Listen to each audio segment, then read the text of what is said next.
Epstein, and here we are with the morning flash update for this Wednesday, the 7th of August, 2024, getting on 8:30 a.m. Central Time. Bank of Japan came out with the statement, and this is why you are up in the U.S. markets. You know, the carry trade's been unwinding, and the reason is the Bank of Japan has been raising rates, buying less of securities. At the same time, the U.S. is building into the fact that the Fed is about to start cutting rates, and the markets anticipate that and move as they do it.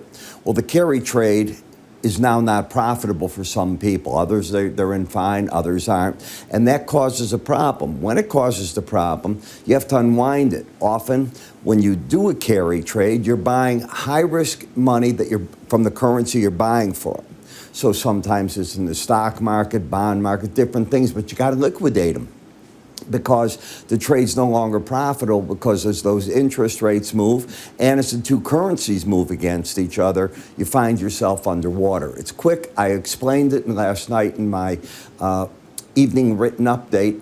And what happened today is I'm not the one that just understands it. Others, many understand it, but not the average person on the street. Well, the Bank of Japan came out with a statement and said when markets are in turmoil, they will not be raising interest rates. And that put a bid for the moment, and I want to use that very carefully for the moment here. It doesn't change the fact that the carry trade's unwinding, and that will go on. The first thing that did is it broke hard the Japanese yen and the Swiss franc, two currencies that are safe haven currencies. It gave a lift, in my opinion, to some of the risky investments, kicked that back up. You can see grains won't be affected by that, but bonds and notes added a little more yield to the market, and the gold market's been getting a bid off that news as well.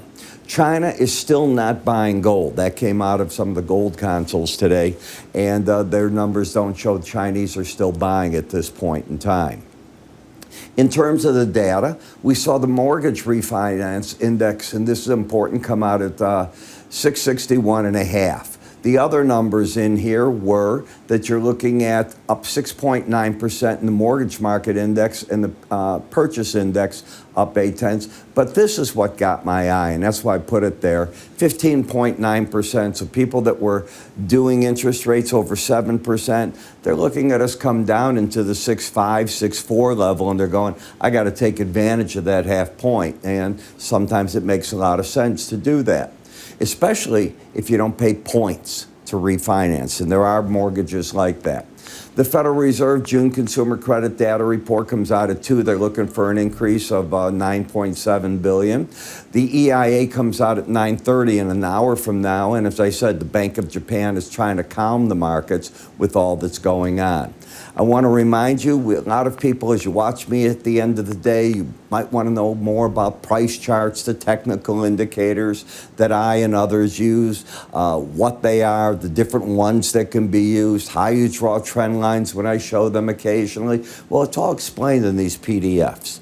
It covers moving averages, oscillators, RSI, MACD, slow stochastics, market sentiment. What are the traders thinking, and how do you apply that to charts?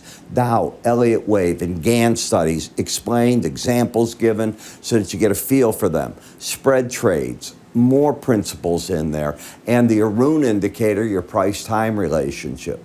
You put it all together with options, and then the last part, money management ideas, and we present all that, gives you a grasp of what I talk about as we're doing our end-of-the-day reports. How you get it is go to iraepstein.com, free offers, or move your cursor to the top here. You'll see an icon, give it a click, and away you go. I'm Ira. I'll catch up with you at the end of the trading day. Trade well today.